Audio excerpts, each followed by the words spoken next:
My novel, I Am Lilith, is about unity and how the masculine and the feminine energies are not only equal, but completely unified. And within them being equal, they are equally as bad as each other. So for a long time before I wrote this book, I used to feel very kind of devastated and victimized that the feminine had been so mistreated by the masculine. But yeah, epiphany, boom, boom, boom, boom. And I realized that, of course, why would the feminine or masculine be any different?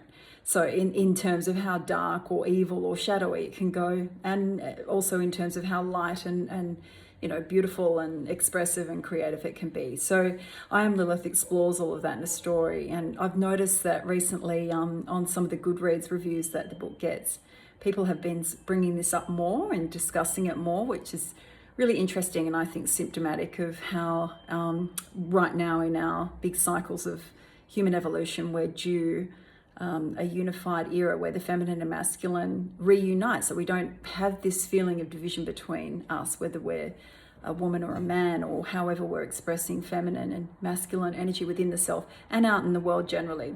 So I thought I'd read a little bit of this review. It's from it's an epic review actually, by Eli Stafford in Kentucky, America. And I'll just read this little bit out. So, in this world, in I Am Lilith, women are at the top of the power scale and men lay at their feet. Melanie doesn't shy away from painting the characters in realistic interpretations of how they would have acted under those circumstances.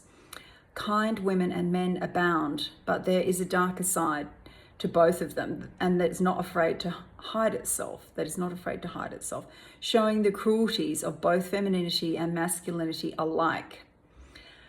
So yeah, the rest of that, review is, covers some different aspects of the book. But yeah, that was one of the things I really wanted to show in having a female-ruled society that was tyrannical and terrible to the masculine.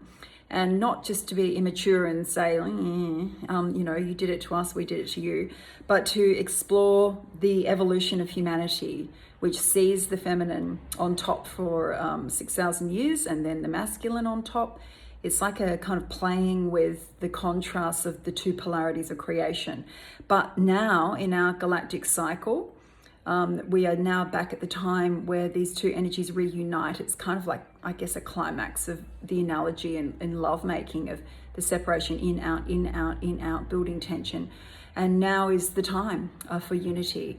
So yeah, we are one. Let's do it.